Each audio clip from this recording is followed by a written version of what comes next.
bring up, and this is really not so all that important, but it was a part of the decision behind the color of the folder that I chose.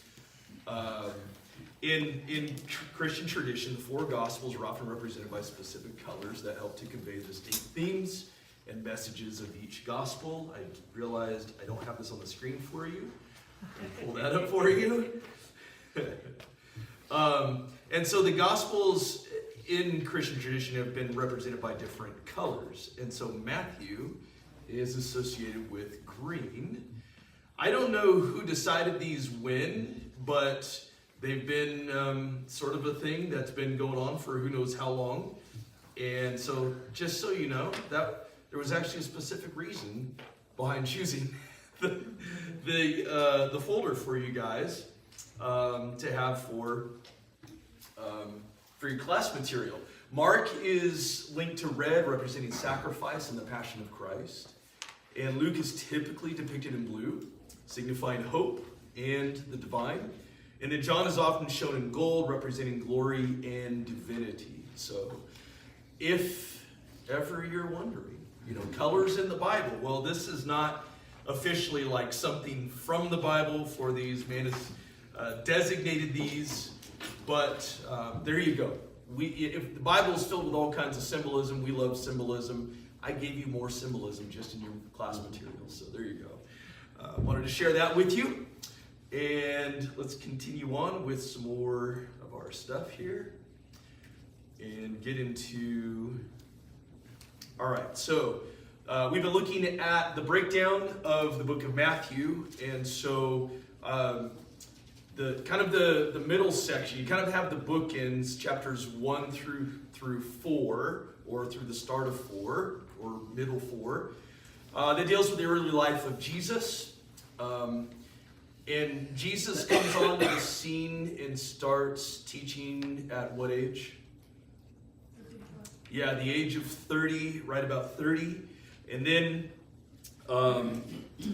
we get into the other bookend toward the end, chapters 26 through 28, which is the trial, crucifixion, and resurrection of Jesus that finishes off the book.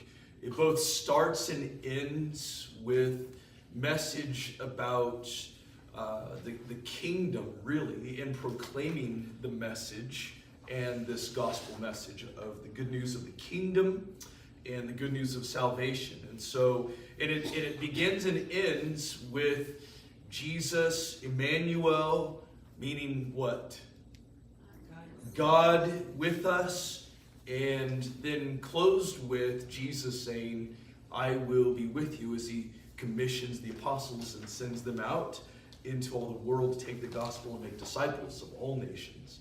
So opening and closing with the picture of God with us. And that's a really neat thing, especially in consideration of in light of the message of the king and the kingdom, which is the major focus. Then all of these other breakdowns, these other sections within the book of Matthew, the gospel here. So chapters 4 through 7, we saw the arrival of God's kingdom, the Sermon on the Mount. The message of the kingdom is really how we should see the Sermon on the Mount. And Jesus talking about the message followers. Chapters 8 through 10, the kingdom's power and invitation to discipleship. And so Jesus begins demonstrating different miraculous things. There are like 9 different stories of specific miracles that he performs, and each of them of a different kind of a miraculous power over nature, over illnesses and problems and demonic possession and all that kind of stuff. And then Jesus's call, his repeated call to discipleship, chapters 11 through 13. Then you have a whole lot of different reactions to Jesus that are coming into the picture. And then we get to, and those people are, there's some positive, some negative, and there's some who are in neutral ground. And so let's take a look at this now further as we look into chapters 14 through 20, because this is where we left off with overviewing the book. And so what it means for Jesus to be the Messiah is really what's going on in chapters 14 through 20. And when we look at all of this, it starts to unfold into the different expectations that people have about the Messiah. In fact, once we get to chapter 16, there's specific discussion and a question that Jesus has for his disciples, specifically his apostles. And what's his question that he has for them in chapter 16 that's really kind of stand out? Who do you say that I am? Yeah, who do people say that I, the Son of Man, am? And so, who do they say he is? What's the talk going on about him? Some say you're Elijah, some say you're John the Baptist, some Yeah. say you're this or that, but different people. Yeah, some say you're Elijah, which is interesting because that would mean Elijah would have to be resurrected, right? So they believe in that whole notion. Or he's a fulfilled prophecy of the next Elijah, which also would be like the next David. Yeah. I thought Elijah didn't die. I thought he got taken up. Well, so that's the other thing. So Elijah officially is taken up into heaven. He never actually dies. Who else is somebody who experienced that kind of a thing in Scripture? So Enoch walked with God, and all we have recorded of that all of a sudden he wasn't there anymore. He's gone. He's out of the scene. And so you've got Enoch, you've got Elijah, and then there's another one who's even more unique in that he does die, but then he also doesn't die. Wait, what? Lazarus. Yeah, so Lazarus, he comes back, but that man's gonna see death again, right? We're not told about his death after that point, but he is resurrected by Jesus. He dies again, but then Jesus dies, and then when it comes to when we read in Acts 1, all of a sudden Jesus is taken up into heaven, kind of like Elijah, right? So anyway, all of that stuff is being pictured about Jesus, where he's even greater than Elijah, who was, in their minds, the greatest among the prophets. Elijah, the powerful things that he did, but even more than Elijah. And Elijah probably great because he does go up into, he does go up into heaven. He doesn't physically die. But even greater than him as far as his miracles were concerned, and that would have been a lot of the things that they're grabbing a hold of. Jesus is performing miracles. Elijah performed miracles. Maybe this is Elijah. But who did even more miracles than Elijah? Besides Jesus. But right in the time of Elijah, or right after the time of Elijah. His protege, Elisha. And so Elisha actually requests of God, or requests of Elijah, to have a double portion of his spirit, of Elijah's spirit. In other words, he ends up performing, and what's recorded is like a double amount of the miraculous powers or miraculous things that he did. And so there's that with Elisha. So a lot of people are saying different things about Jesus. Certainly they can tell he's got to be one of the prophets. The way he teaches, talks about the law, he proclaims the message of God, he holds people accountable. There's judgmental talk in his speak and all of that. So they think he's that. But then Jesus in chapter 16 asks the apostles a question after he hears from them what other people are saying about him. What does he ask them in chapter 16? Yeah, who do you say that I am? And what do they have to say about that? You're the Christ. Yeah, there's one who speaks up, and it's kind of on behalf of the others. Really, it seems, but he at least speaks up for himself. And the others seem to be right in line with that. You are the Christ, the Son of, not just God, the Son of the living God. And Jesus blesses him. He says, "Blessed are you, Simon Bar-Jonah, for flesh and blood has not revealed this to you, but my Father who is in heaven has revealed this to you." See, Jesus, through his demonstration of the power of God, had revealed himself as being the Son of God in that way. So you have different expectations then that people begin to have about the Messiah in some of the different stories. And what are some things that people are expecting of him along the way? Overthrow the Romans. Okay, he's the king, the Messiah, the one we believe it's him, and he's going to be that one to bring us back on top as a nation, overthrow the Romans. Man, finally, it's here. We've been waiting for centuries for this, and it's here in our lifetime. Can you imagine the excitement that was building up in some of these people, and others, unexcitement, in fact, disdain coming into the picture, and they wanted him out of the scene. Multiple times he was people attempted to kill him. In fact, it involved some people who just rejected him from his own town. One moment they like what he's saying, another moment they don't. And the Pharisees begin to really not like what he's teaching because, one, he's putting them in their place. Theologically speaking, according to the law, he's really challenging their understanding, their interpretation, their teachings of it, which have been wrong in various ways. And so he calls them out on it. Well, who likes being called out on their nonsense when they claim to really know all of the law? I mean, so they don't like that they're being put to shame and that they're losing a following, and he's gaining a greater following than them, so they become jealous of him as well. And so their expectations are that Jesus will just shut up and go away. Yeah, Maeve. Well, he also didn't fit their mental profile of what he was going to be like. Yeah. And they built this person up. He's going to be, coming in on his white steed and going to take. He's just a carpenter's son from a lowly little town. This is not the dude.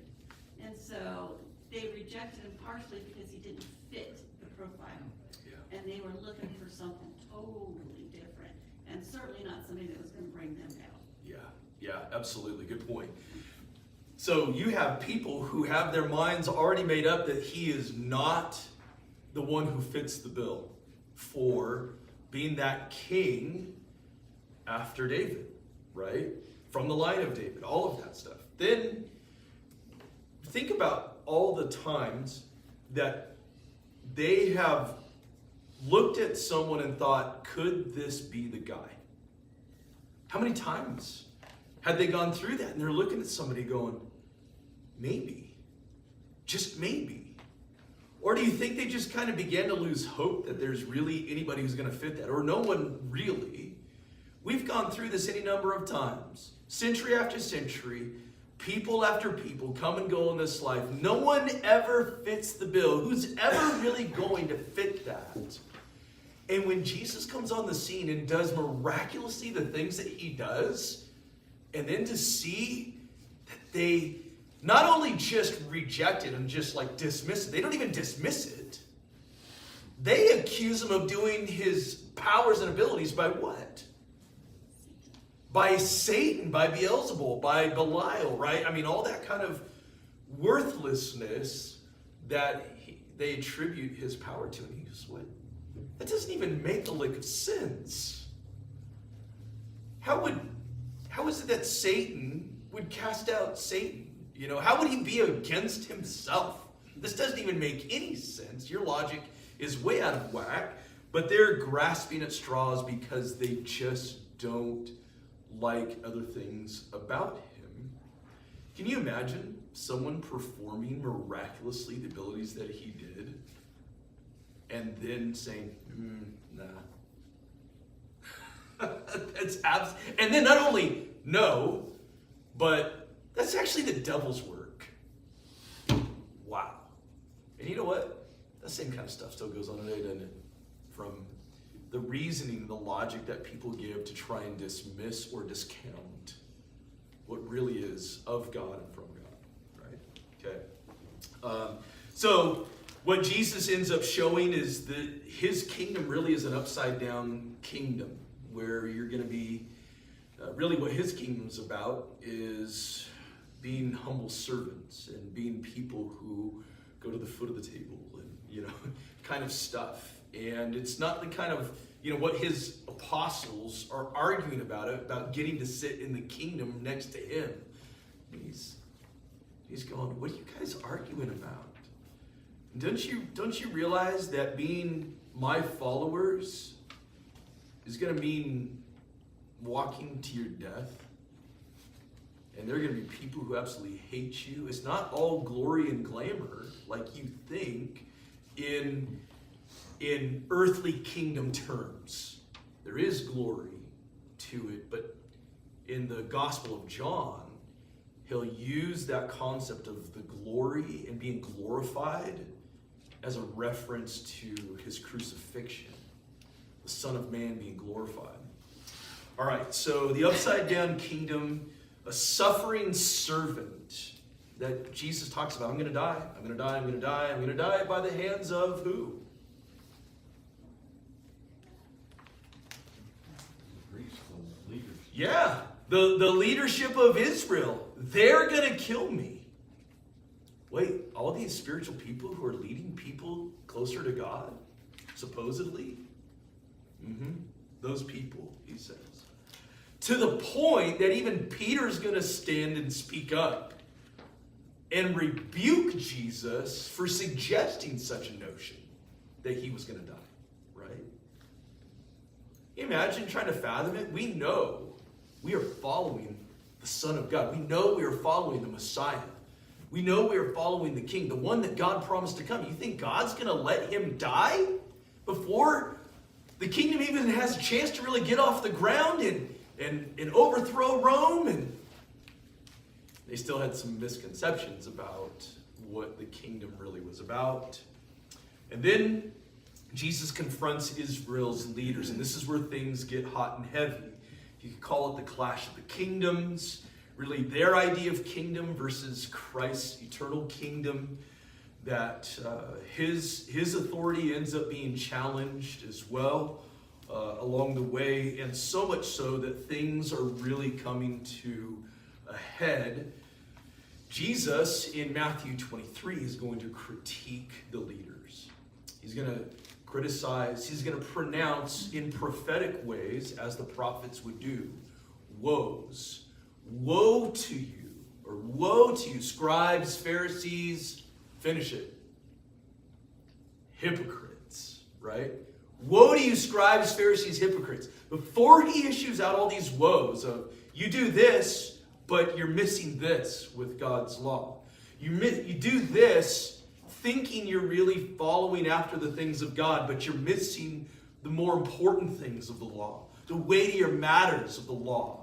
You've got things flipped around with wrong emphasis, wrong perspective, wrong approaches, and you make people twice as much a son of hell as yourselves.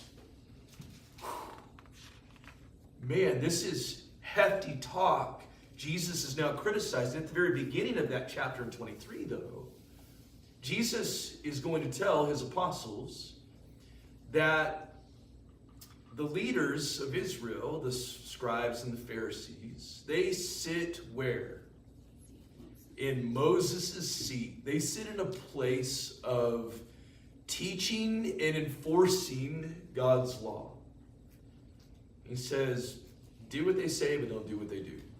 And now, I'm going to pronounce these woes, which is like judgment talk, against them for their hypocrisy, and tells them, don't do what they do. And here are the things they do, here are the things they teach. All right, so then after chapter 23, then 24 and 25 end up being some pronouncements of more judgment from God that are going to be coming upon Jerusalem. And 40 years from the time that Jesus would say this, even historically speaking, Jerusalem would be ransacked by who? The Romans. In AD 70, Jerusalem would just be demolished. And there's something like 1.5 million Jews that die as a result of that, from what I've read and understand about the overthrow of Jerusalem and destruction of Jerusalem.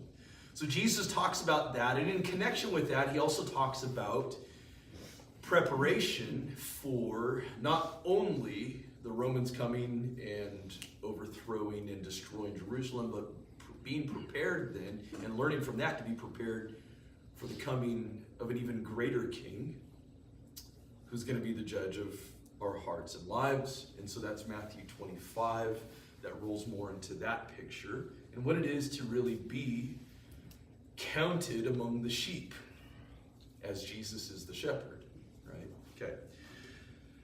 Versus being counted among the goats. We want to be sheep, we don't want to be goats. That's the picture we get from chapter 25, but he talks in principle about those who really are in league with Jesus and connected with Jesus by virtue of the way that they live faithful lives in trueness.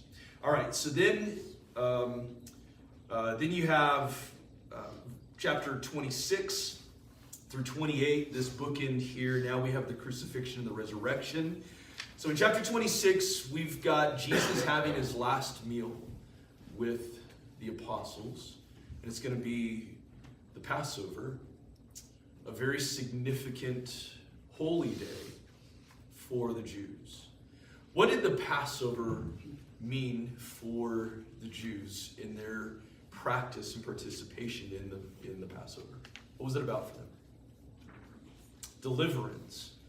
So the Passover was all about remembering what deliverance. Lots of deliverances happened, but what specific? Slavery in Egypt. Yeah, the slavery in Egypt. And after the 10th plague, or at the 10th plague, where God's Spirit was going to come over, was going to kill the firstborn, right, of every household, and not only of people, but of livestock, unless what happened?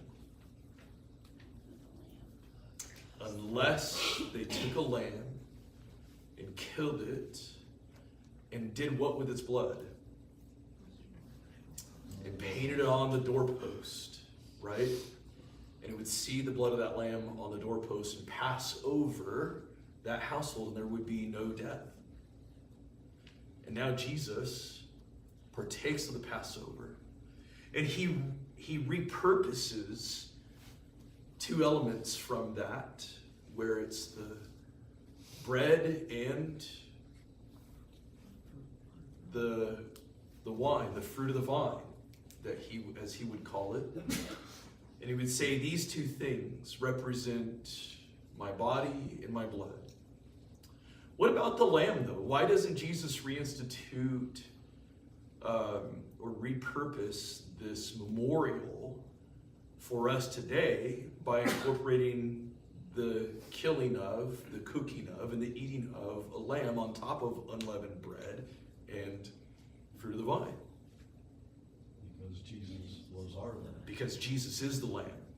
Revelation really brings out that picture, a slain lamb who has all this blood and everything, but he's alive. And that's the beauty of the picture of Revelation, the victorious lamb who was slain for us. And Paul would refer to him as the Passover lamb. Jesus is our Passover lamb. So he has that Passover with them and saying, take this and remember me, do this in remembrance of me.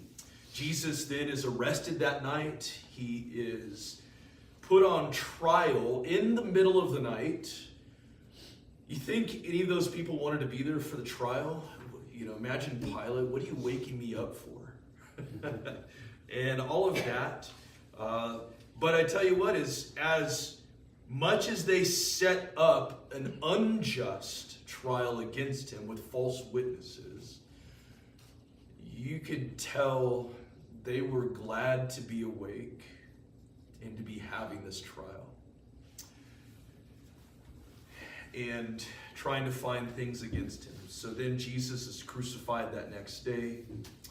And the day leading into the Passover. So the day before the Passover, he's crucified. What do people call that day today? At least in Catholicism and a lot of people by virtue of that. What's that Friday called? Good Friday. Yeah, people call it Good Friday. And what's that weekend, that Sunday called? That Jesus resurrects. It's called Easter. We're not going to get into all that stuff, but Resurrection Day. And then, so Jesus is resurrected, which don't even just pass over that so quickly, but we need to just to go because we'll be getting to that. But we need to move along. But resurrection, this is huge. What a story and a great ending to a story. Don't you hate in movies and books when the awesome character, they kill him off?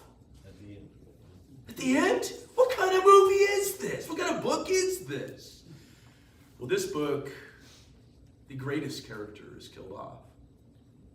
But he comes back. And he doesn't come back for revenge. No, vengeance will happen even later on in his other coming back, his second coming back. Vengeance will be had. Judgment will be made. But in Jesus coming back to life shows salvation and redemption, life over death. Jesus then finishes off with, well, I'm alive again, what now? Because they were going, what now? What do we do? Some of them just seem to be going back to their regular daily things, right? Go back to fishing, all of that. What are we going to do? And so in Jesus's short, how long was he alive after the Passover? In his resurrection, how long was he alive before he ascends?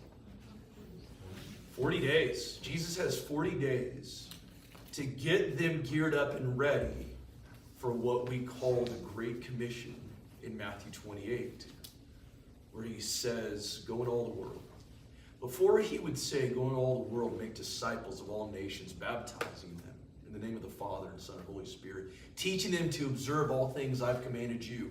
Take my life to other people so they can have life and be followers of me. But before he would say all that, he would say, all what is given to me, all authority. Where does he get that authority that he's going to just now issue out this great commission for them? From the Father, right? From the Father.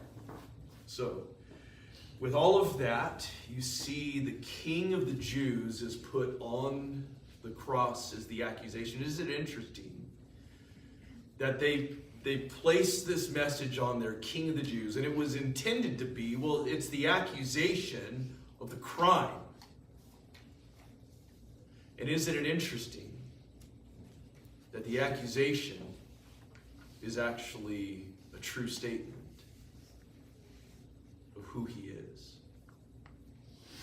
That they killed the King of the Jews, the King of all kings, the King of the eternal kingdom of God.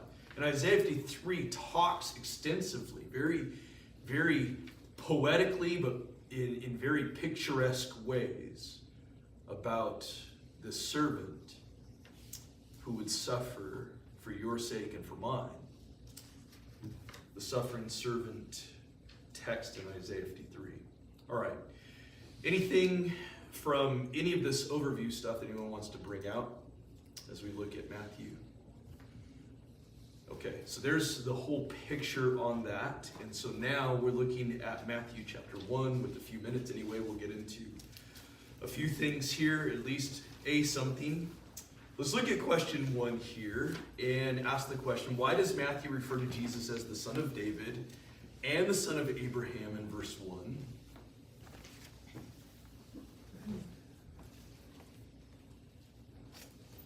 What'd you have for that? Because of the promise to Abraham. Ah, good. Because of the promise that was made to Abraham.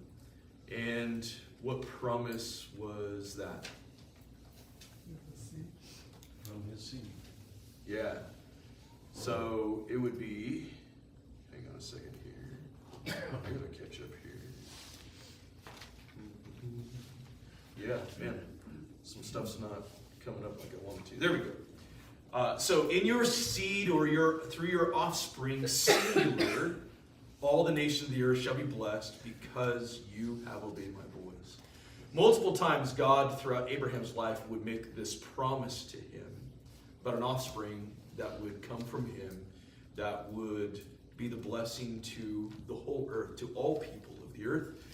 And Paul in Galatians 3 and verse 16 specifically spells out that seed is singular for a reason, because it's a reference to Jesus the Christ. And so he spells it out very clearly there about that. So then what about David? So that's Abraham and God's promise to Abraham, and Abraham being a man of faith. In all of Israel, even in Matthew, Jesus is going to have a run-in with people who stake their claim on their ancestry, and they take it back to who? They take it back not only to David, they take it further back to Abraham. Abraham is our father, and Jesus goes, yeah. Well, in John 8, he gets into some of that with them too. And he goes, you're of your father, the devil. And he can make descendants of Abraham out of these stones. You talk like that, right? So, 2 Samuel 7, 11 through 16 also is a section that talks where God makes a promise. Robin had mentioned the promise to Abraham, and now we have the promise to David. The Lord also declares to you that the Lord will make a house for you. So remember, David has this idea to make a house for God. He's like, why am I living in this house? This splendid house. When God's living in a tent. I mean, they have the Ark of the Covenant there in this tent that was made all the way back from Moses. And this was quite some time ago, right?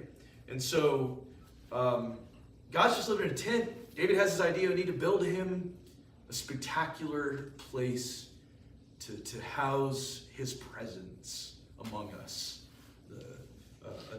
a temple. And God says, yeah, no, you're not going to be the one to do it. I like how you're thinking, because that's actually already something I had in the plans, but you don't get to be the one to do it. Who gets to be the one to do it? The house, the building of a house. Solomon is the one who's Solomon? Son of David. Yes, son of David, becomes the king after David passes. And Solomon's name means what? Shalom is the Hebrew word. Shalom, which means peace. Means peace. God did not want his house connected with taking lives and bloodshed and all that kind of stuff. He wanted it connected with peace. And so Solomon would be the one to build that. In Solomon's time, there would be peace for the nation of Israel and all of his actions. So the Lord will make a house for you, and when your days are complete and you lie down with your fathers, I will raise up your descendant after you, who will come forth from you, and I will establish his kingdom. Who's he talking about? Solomon or Jesus? Jesus. The right answer is yes. So Solomon and Jesus. Prophecy in duality is often something we see throughout Old Testament scripture. Something referring to a near future event that also is a reference to a much further event down the line. And in this case, reference to both Solomon and Jesus. Now, he shall build a house for my name. Okay, Solomon's going to do that. And I will establish the throne of his kingdom forever. I will be a father to him, and he will be a son to me. Psalm 2 speaks to that. Jesus being the son of the Father, who ends up being appointed as king. The Son of God. And when he commits iniquity, Jesus wouldn't commit iniquity, would he? Nope. Solomon would. He says, I will correct him with the rod of men and the strokes of the sons of men. Would Jesus face the rod and strokes of the sons of men? He would, but not for his own iniquity. For ours, right? but my loving kindness shall not depart from him. See, this is Jesus on the cross in the picture where people are going, God hates him. He's disapproved by God. That's why he's hanging here in the first place. And Psalm 22 is a part of this picture. And so, my God, why have you forsaken me? Kind of a picture, but God does not disapprove of him. So my loving kindness shall not depart from him, as I took it away from Saul, whom I removed from before you. So he says, hey, I'm not going to remove the throne from you like I did with Saul. It's going to stick with your descendants. So your house and your kingdom shall endure before me forever. Your throne shall be established forever. Now with all of that, the message to the Jews was the line of David. And that takes us to the other part of this, or to the next question rather. And don't do that to me. And what we're going to look at, listing the women who are named in the genealogy. So it actually kind of works out great because I'm going to be talking about this in my sermon this morning. The women. Can you name for me at least the women who are listed in Jesus' genealogy? Rahab, Ruth, Bathsheba, and who? Yeah, and Tamar, right? And then, but Bathsheba, is she named? No, just a description as the wife of Uriah. So that's kind of interesting. So I'm actually going to talk about the background of each of the women so you can compare your notes with what I'm going to talk about in the lesson this morning, our sermon. So, all right, we'll pick up with question 3 next week.